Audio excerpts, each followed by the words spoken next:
The door of the '58 Ford F-100 groaned like an old man getting out of a comfortable chair. It was a sound Jedediah Stone knew better than his own heartbeat. The faded seafoam green paint was worn through to the primer on the hood and the tops of the fenders, polished smooth, not by wax, but by decades of sun, rain, and the friction of the wind itself. He slammed it shut, the solid thud echoing in the cavernous, sterile quiet of the brand-new Miller & Sons John Deere dealership parking lot. The building itself was an affront to Jed's sensibilities. It was a massive, green and yellow steel structure that had replaced the old, cramped brick building downtown just last year. It gleamed under the 1973 spring sun, its plate glass windows reflecting the endless Iowa sky. Lined up in perfect military rows out front were the titans of the new age, 40 or 30s with their futuristic sound guard cabs, massive Austin 700 combines that looked like they could swallow his entire 80-acre cornfield in a single pass. They smelled of new paint, new tires, and easy credit. Jed's pickup, with its one rust-rimmed wheel well and a tailgate held shut with a length of baling wire, looked like a stray dog that had wandered into a palace. He could feel the eyes on him before he even reached the glass door. Through the window, he saw young Chet Miller and two of his salesmen, all clad in matching green shirts with the Leaping Deer logo over the pocket. They were leaning against a sales counter, drinking coffee from styrofoam cups, and they weren't even trying to hide their smirks. Chet was the son of the original owner, a good man named Earl who had sold Jed his first two-row corn picker parts back in the 50s. But Earl was retired now, living in Florida, and Chet ran the show. Chet had a business degree from the State University and a smile that never quite reached his eyes. He believed in leverage, expansion, and the gospel of get big or get out. Jed pushed the door open. A little bell, a quaint holdover from the old shop, chimed incongruously in the vast, echoing space. The smell of fresh coffee and something synthetic, like new vinyl, hit him. Well, look what the cat dragged in, Chet said, his voice loud enough for the others to hear. He didn't move from his spot. Jed Stone, didn't think your old Ford could make it this far out of the sticks. What's the matter? Did the baling wire on your Farmel M finally give up the ghost? The two salesmen chuckled. One was a kid no older than 20, the other a man in his 40s with thinning hair who should have known better. Jed ignored the jab. His eyes scanned the showroom floor. He wasn't looking at the tractors. He was looking at the implements. He'd spent the winter studying, reading the brochures he'd picked up at the state fair, talking to the one or two old-timers he still trusted. He knew what he wanted. He knew what they cost. And he knew what they could do that his old equipment, reliable as it was, couldn't. Chet, Jed said, his voice calm and level. It was a voice weathered by 45 years of Iowa winters and blistering summers, a voice that didn't waste words. I need to look at a planter. Chet pushed himself off the counter, a look of theatrical surprise on his face. A planter? Jed, we sell planters that are wider than your barn. You'd need a real tractor to pull one, not that old 40-20 you keep tinkering with. Are you sure you're in the right place? Maybe the antique museum is what you're looking for. More laughter. Jed felt a familiar slow burn in his gut, but his face remained a mask of placid determination. He'd been underestimated his whole life. He was a small man, wiry and tough like a fence post, with hands that were more callous than skin. He wore faded denim overalls over a clean but frayed flannel shirt. He looked to men like Chet, like a relic. A failure. A man the modern world was leaving behind. I'm looking at the 7000 series, the 6-row narrow, Jed stated, walking past them toward the implement section. and the 2500 moldboard plough, the 5-bottom with the spring reset. Chet's smirk faltered for a fraction of a second. Those were top-of-the-line items, the best, the most expensive. He quickly recovered, following Jed with the salesman trailing behind like pilot fish. "That's a lot of iron, Jed," Chet said, his tone shifting from mockery to a kind of condescending sales patter. "That's a serious setup for a serious operation. We can get you set up with a financing plan. With corn prices like they are, the bank is handing out money. We could get you into a new 4430 and the whole package for a very reasonable payment." Jed stopped in front of a brand new John Deere 7000 planter. Its green paint was so deep you could drown in it. The seed boxes were made of a futuristic fiberglass, the chains and sprockets gleaming with factory grease. He ran a calloused finger along the edge of a true V opener disc. Sharp. Perfect. He could feel the precision in the steel. "Don't need a tractor," Jed said quietly, his attention focused on the machine. "The 4020 will handle it." The younger salesman couldn't help himself. He snorted. "That old thing? It doesn't even have a cab. The hydraulics on that will scream bloody murder trying to lift this thing." Jed finally turned his head and looked at the three of them.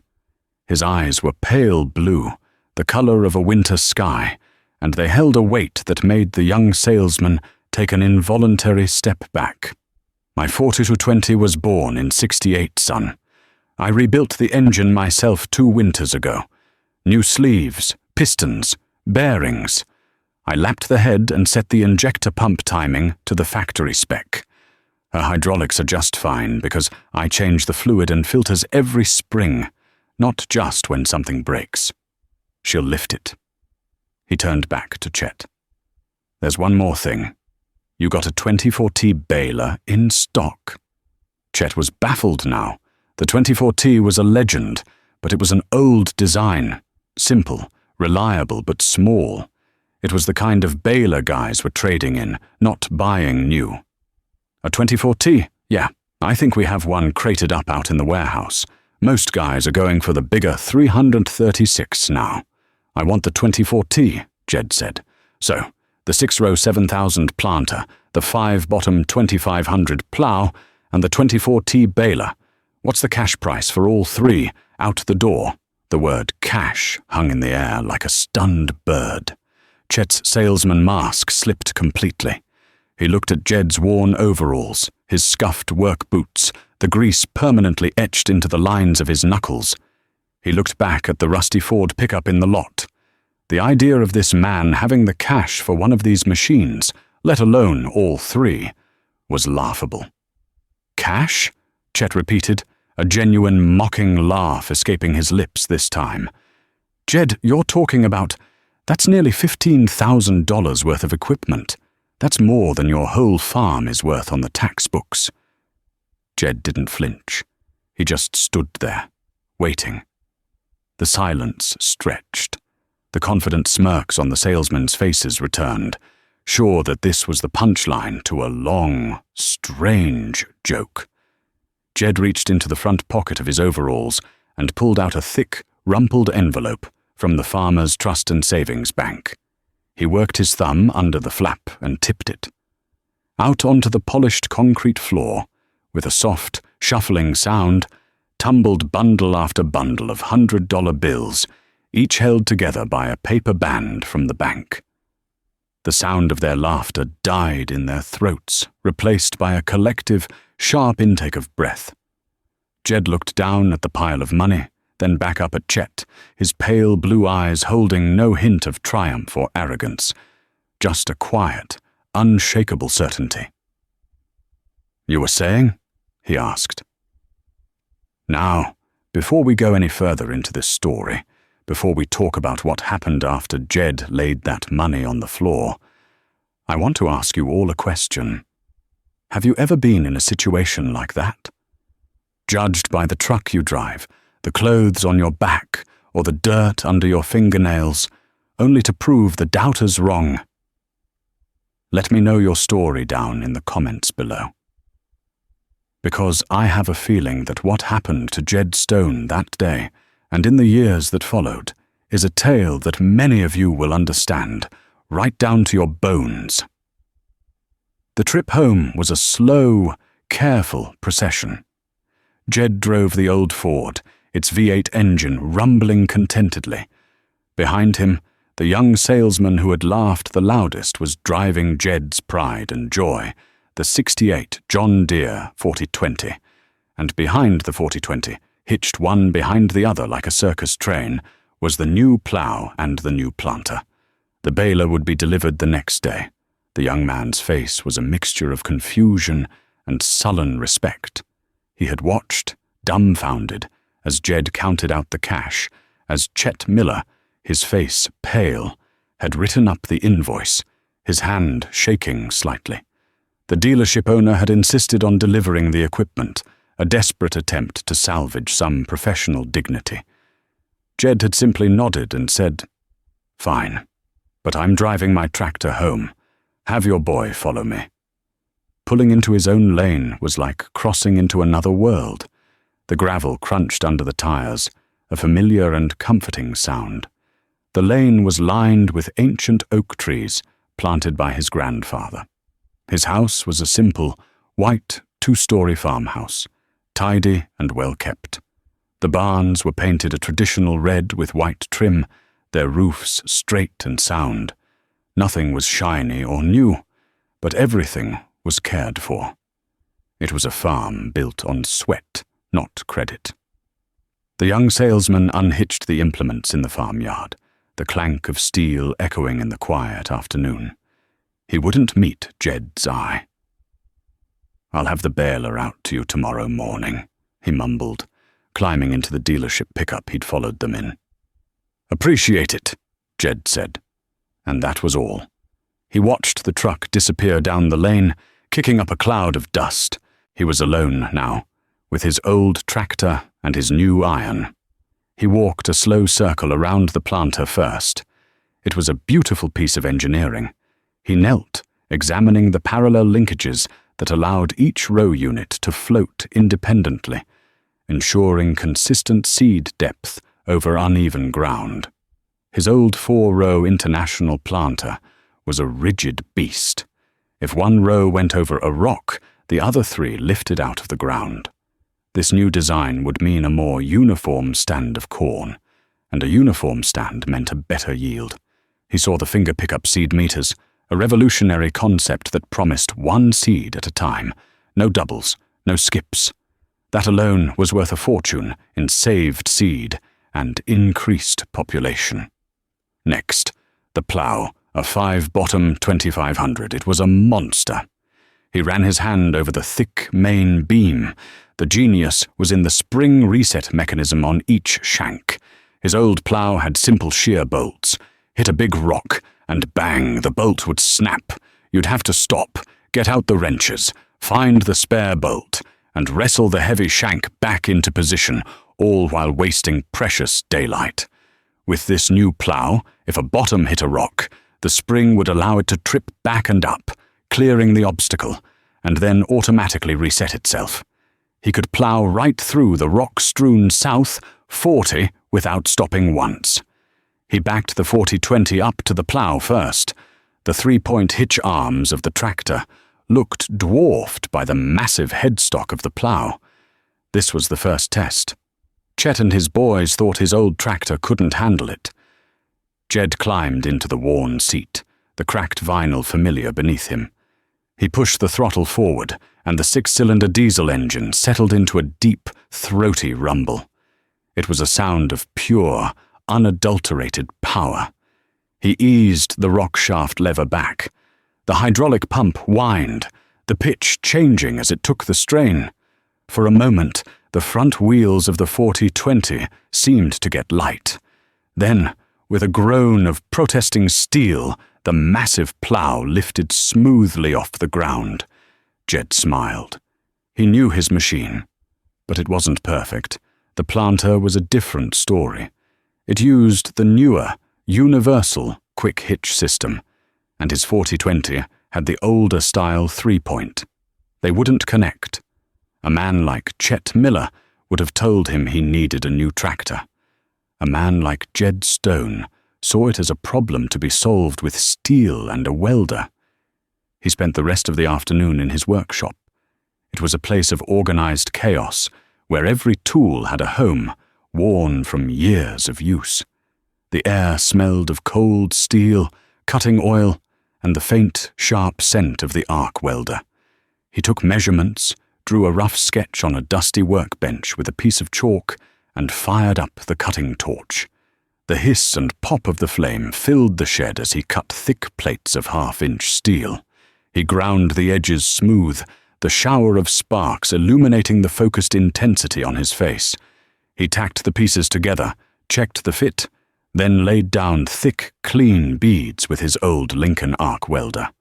The bright, actinic light of the arc was the only thing in the world for those moments, a miniature sun under his control.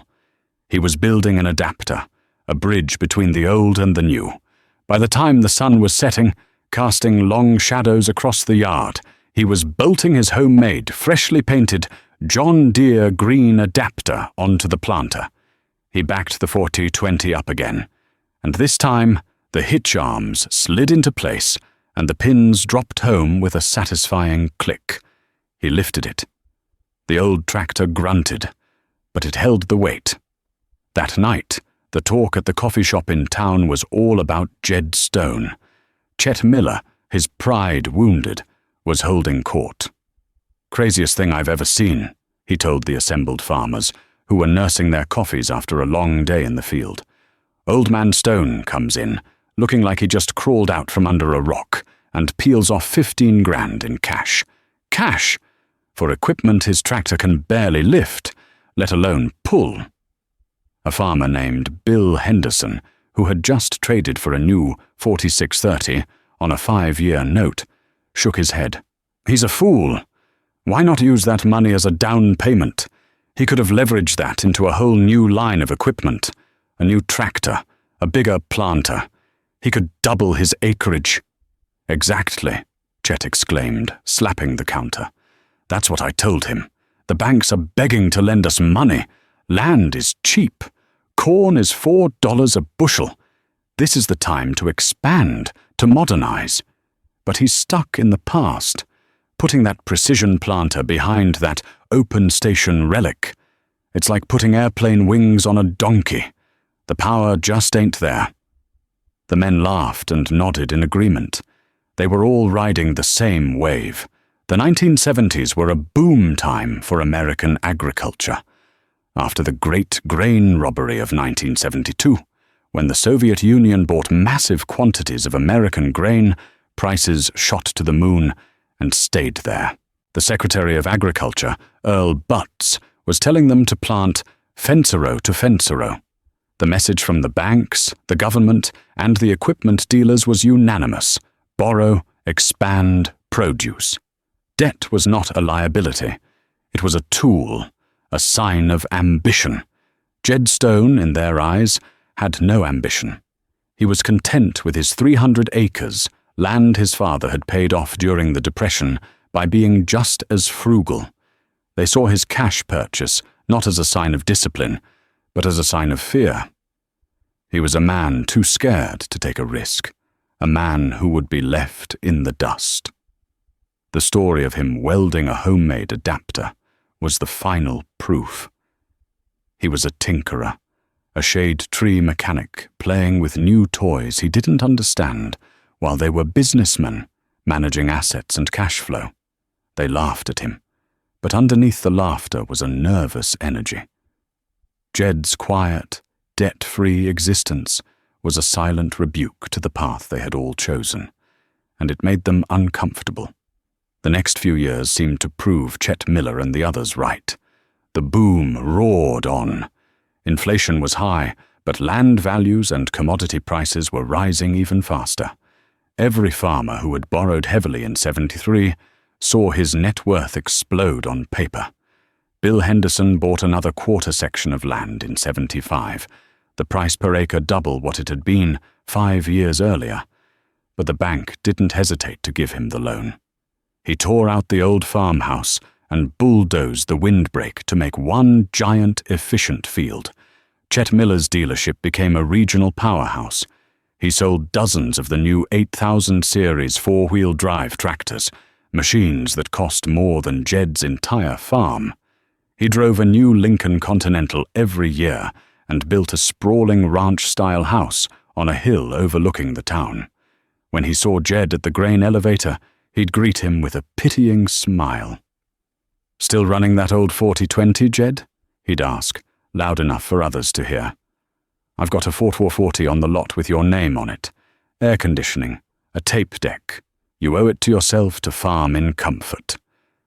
Jed would just nod. "The 4020's doing just fine, Chet. No payments." And it was. That new plough allowed him to get his fall tillage done in half the time, saving fuel and wear on the engine. The planter was a marvel. His corn emerged in perfect picket fence rows, every plant the same height, all competing equally for sun and water. His yields climbed by 20 bushels an acre, then 30. The 24T baler was slow, but it made tight, dense bales of hay and straw that were easy to handle and stacked perfectly in the barn. While his neighbors were spending their windfall profits on new pickups, bigger tractors, and family vacations to Disney World, Jed was reinvesting in his farm, but in his own way. He used the extra income to systematically improve his land. He laid thousands of feet of drainage tile in the low spots, paying a local contractor in cash. He built new fences, solid and straight, with Osage orange posts that would outlast him. He poured a concrete floor in his machine shed and wired it with proper lighting, creating a workshop that was the envy of many, though few would admit it. He paid off the last small mortgage on his farm in the fall of 1976. He drove to the bank, handed the teller the final payment, and walked out with the deed in his hand. There was no celebration, no fanfare.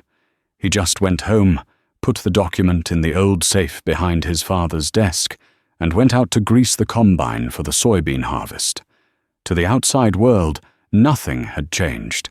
He still drove the '58 Ford. He still wore faded overalls. He still farmed with a 15-year-old tractor. He was, by the standards of the late 1970s, a man standing still, a failure in a world that only rewarded forward motion. But Jed saw things differently. He saw the rising interest rates in the financial pages of the Wall Street Journal he read every week. He listened to the old men at the feed store who remembered the 1920s, how a boom just like this one had ended in a catastrophic bust. He saw the frantic look in the eyes of some of his neighbors, men who were farming 1,000 acres but couldn't sleep at night, their fortunes tied to the whims of the markets and the mood of their loan officer. One crisp autumn evening in 1979, Jed stood at the edge of his machine shed. The harvest was done. His corn cribs were full, the golden ears piled high. His bins were full of soybeans. All of it was his. Not his and the bank's. His. The 4020 was parked inside, its engine ticking as it cooled. The new planter and plough were cleaned, greased and stored for the winter, still looking almost new. He looked out across his fields, dark and resting under a blanket of chopped stalks. A cold front was moving in. The wind had a sharp, biting edge to it, carrying the scent of snow and change. In the distance, he could see the yard lights of Bill Henderson's massive farmstead, a brilliant island of light in the sea of darkness. It looked prosperous, powerful. But Jed knew Bill had just bought another new, bigger combine, and the interest rate on the loan was a staggering 14%. He felt a deep, unsettling chill that had nothing to do with the wind. The party had been going on for almost a decade, and the music was louder than ever. But Jed could hear something else, a low, discordant note beneath the celebration. He felt like a man standing on a beach, watching his neighbors build beautiful sandcastles ever closer to the water, laughing at him for building his small stone hut high up on the rocks. They couldn't see it yet, but he could.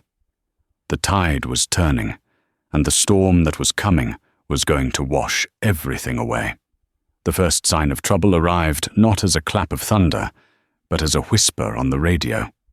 It was the summer of 1980. Jed was in the cab of his old Chevy C60 grain truck, waiting in a long, slow line at the co-op elevator when the news came on.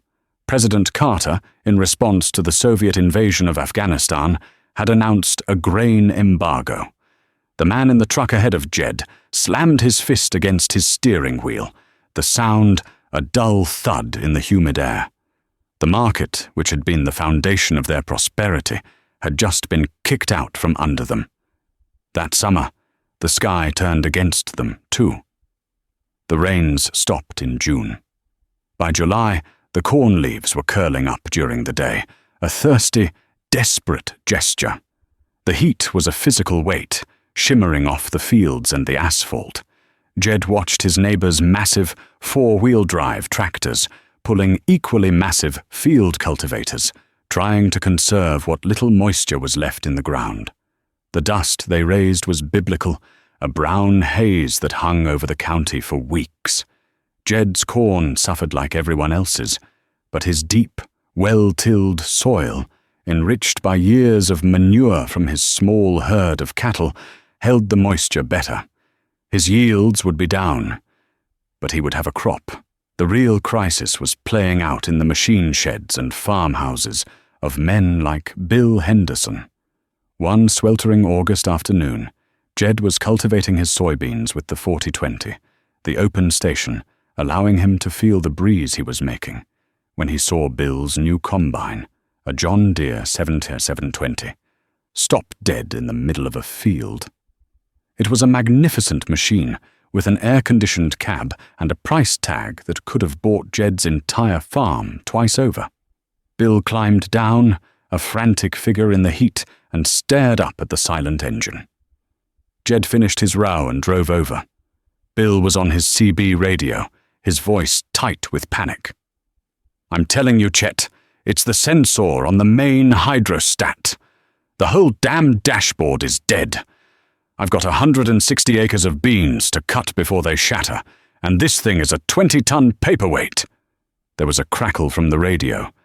Chet Miller's voice sounded strained, a world away from the confident salesman of years past. "I'm telling you, Bill, the part is on back order. The whole system is electronic. There's a circuit board in there, and they're having trouble with them. It could be 2 weeks."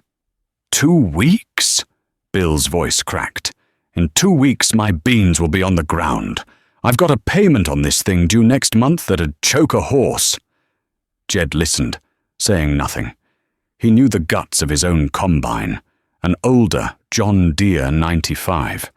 It was a machine of belts, chains, and bearings. If it broke, he could fix it with a wrench and a welder. Bill's new machine was a marvel of productivity when it ran, but when it broke, it was a hostage to a supply chain and a specialized knowledge he didn't possess. Bill ended up hiring a custom cutter at a ruinous price to save what he could of his crop.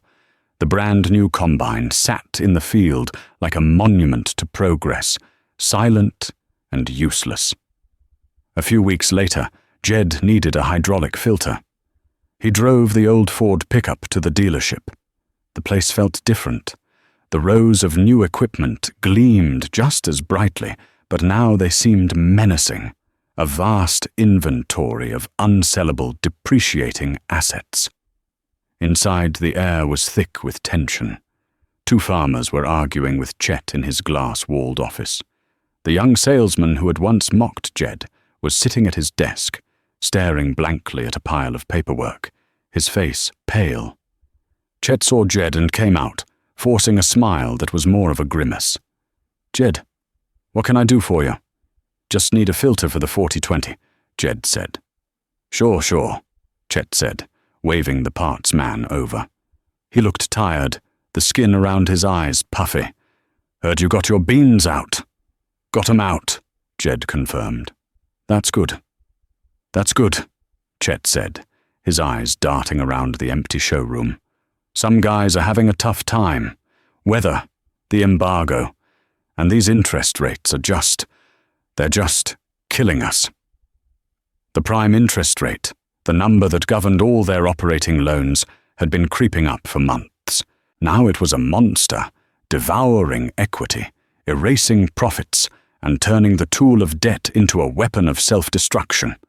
Chet's empire, built on the assumption of cheap money and endless growth, was beginning to crack.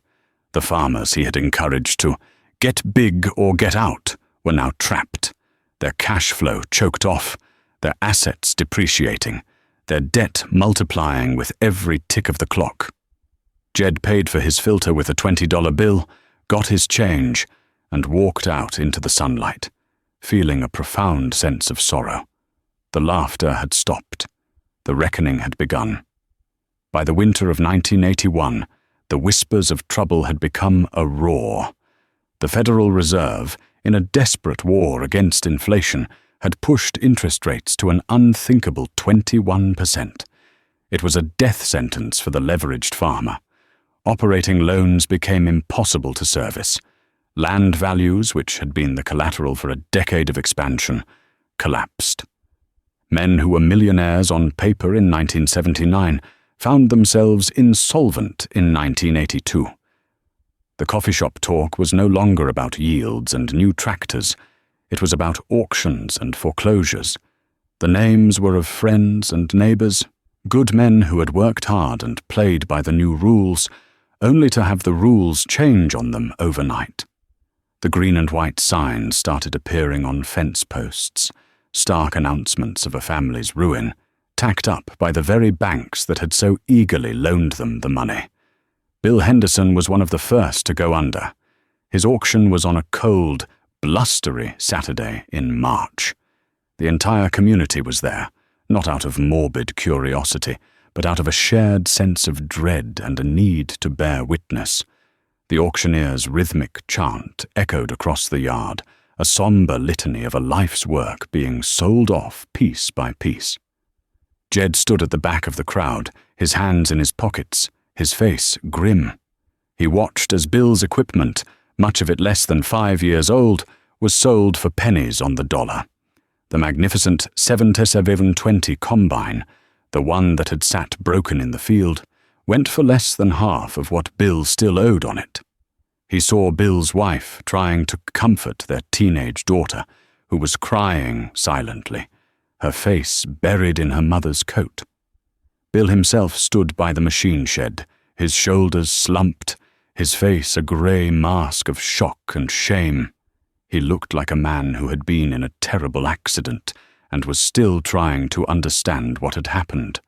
The final, most brutal part of the auction was the land itself. The quarter section Bill had bought in '75, the one he had paid top dollar for, was sold back to the bank for a fraction of its former value. The dream of expansion, of getting big, had ended here in a muddy farmyard, with the cold wind whipping the auctioneer's words away. Chet Miller's downfall was slower, but just as complete. His dealership, once a bustling hub of commerce, became a ghost town. The unsold inventory was a millstone around his neck, financed at the same ruinous interest rates that were bankrupting his customers. The bank that had financed his grand expansion called his note. One morning, the town awoke to see a large sign posted in front of the massive steel building. Property of Farmers Trust and Savings Bank. No trespassing. Chet lost it all. The business, the new Lincoln, the sprawling house on the hill. Jed saw him a few months later, gassing up a rusty 10-year-old sedan at the town service station. He had lost weight, and his hair was threaded with grey. He looked older, smaller, a man hollowed out by failure. He saw Jed, and for a moment his eyes filled with the old resentment, but it was quickly replaced by a profound weariness. He gave a short, bitter nod and drove away. Through it all, Jed endured. His lack of debt was his shield. The low commodity prices hurt, but they didn't break him. He didn't need to earn enough to satisfy a loan officer. He only needed to earn enough to feed his family and buy fuel and seed for the next year. His old skills, once seen as quaint, were now the tools of survival. When a bearing went out on his corn picker, he didn't call a dealer. He pressed a new one in himself, using the old hydraulic press in his shop. When the engine on the Ford pickup started to burn oil, he pulled it, honed the cylinders, and put in new rings and bearings over a long winter weekend. His farm became an island of stability in a sea of chaos. He had corn in his cribs and beans in his bins, all owned free and clear. He could afford to wait for the price to inch up a few cents before selling, a luxury his debt-ridden neighbors didn't have. He wasn't getting rich, but he was holding on. He was solvent. In the farm crisis of the 1980s, that was the only victory that mattered. He had built his house upon the rock, and while the rains descended, and the floods came, and the winds blew and beat upon that house, it did not fall. The auction for the contents of Miller & Sons was held on a grey day in the spring of 1984. The cavernous showroom of the dealership was filled with bidders, mostly other dealers and liquidators from out of state, vultures picking at the carcass of a failed business. The rows of brand-new tractors and combines were gone, repossessed by John Deere. What remained were the tools, the parts inventory, and the office furniture. Jed was there, standing quietly near the back. He wasn't interested in the shelves of new parts or the fancy desks. He waited patiently. Late in the afternoon, the auctioneer moved to a dusty pile of items that had been brought over from the old downtown building when Chet had built his new palace. It was a collection of relics, an old anvil, a forge, a heavy-duty drill press, and a massive 50-ton hydraulic press, its frame made of thick I-beams, its paint faded and chipped. It was the press that Chet's father, Earl, had used for decades to straighten bent axles and press in stubborn bearings.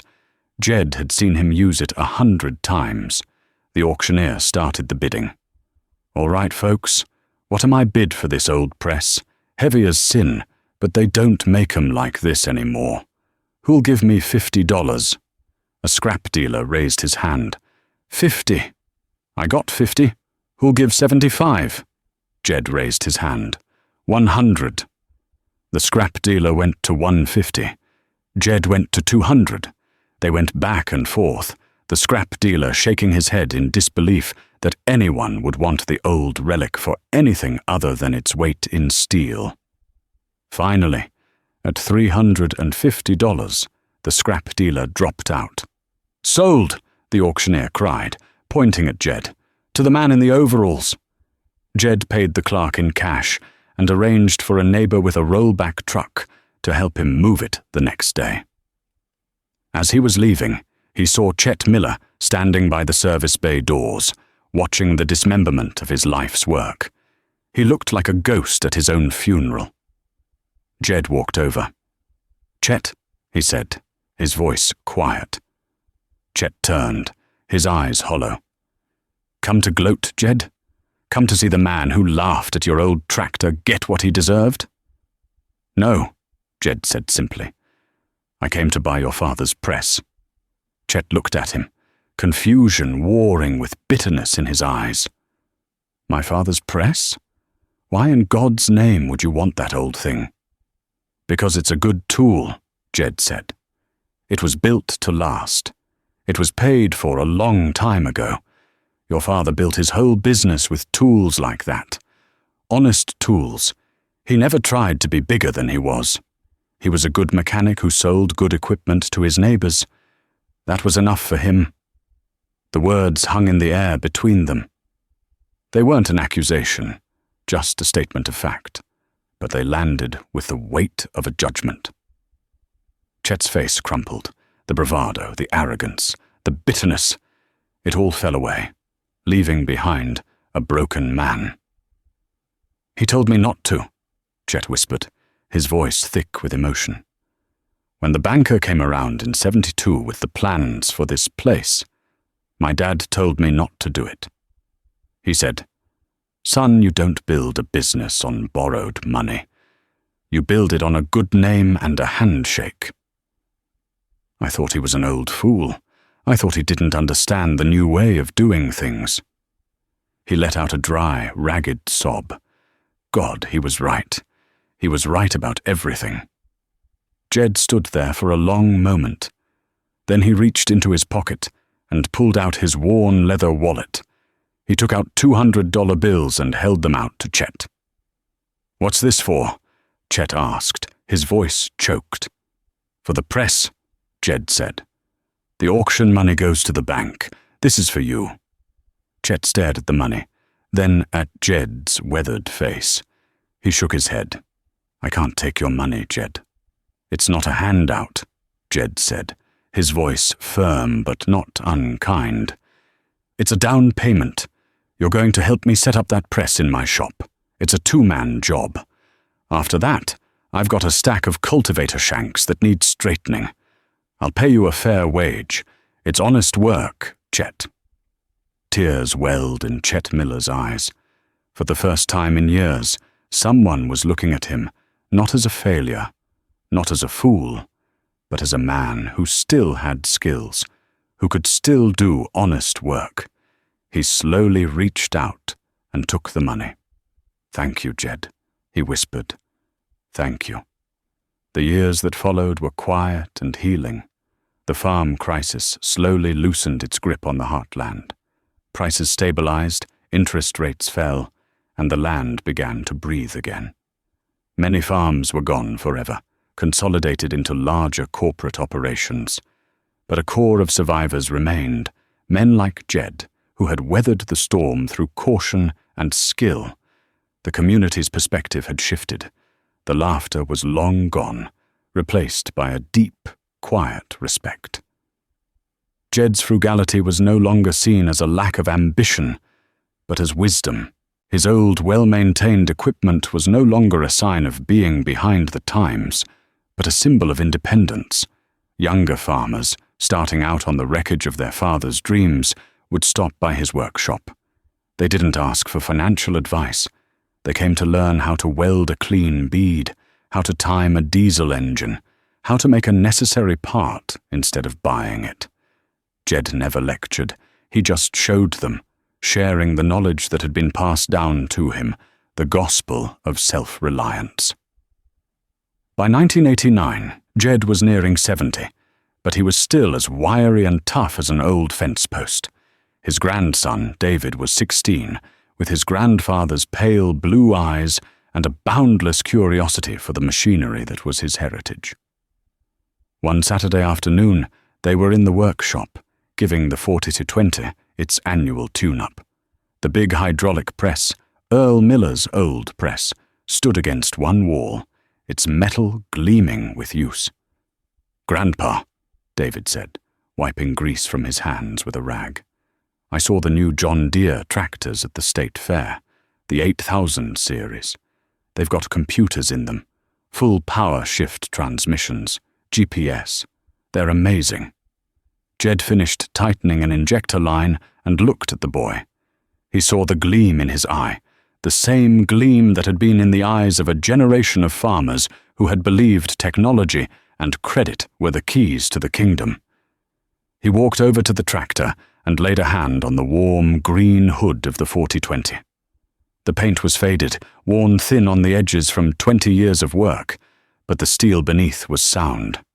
"It is amazing what they can do now," Jed said, his voice a low rumble. "But you have to understand something, David. There's a difference between a tool and a master. This tractor," he patted the fender, "is a tool. We own it. It does what we ask, and when it breaks, we fix it. It doesn't ask for a payment every month. It doesn't own a piece of our crop before it's even planted. Those new machines, they're wonderful tools, but they can become your master real quick. The minute you sign that banknote, the machine owns you. It tells you how many acres you have to plant, what price you have to get, how many hours you have to work just to feed it. And if you have one bad year, one drought, one embargo, the master can take everything. He looked out the big open door of the machine shed, across the fields that his father had paid for with cash in 1938, that he had protected with that same discipline. The land was green and vibrant, resting, waiting for spring. "This land, this farm," he said, his voice softening. "It's not about getting big. It's about staying. It's about passing something whole and healthy to the next person in line. Your father. And someday, you. Never borrow money for something that rusts, rots, or depreciates. You build your foundation on the land, not on the equipment. The land is patient. It'll be here long after all this iron has turned to dust." David looked from his grandfather's earnest face to the old tractor, and for the first time, he didn't just see an obsolete machine. He saw a symbol of freedom. He saw the wisdom in the faded paint and the simple, rugged design. He saw the story of survival, of a quiet, unshakable faith in a different way of farming, a different way of living. Jed smiled, a rare, full smile that lit up his weathered face. "Now, hand me that 9/16 wrench. Let's finish this up. We've got fences to check before sundown."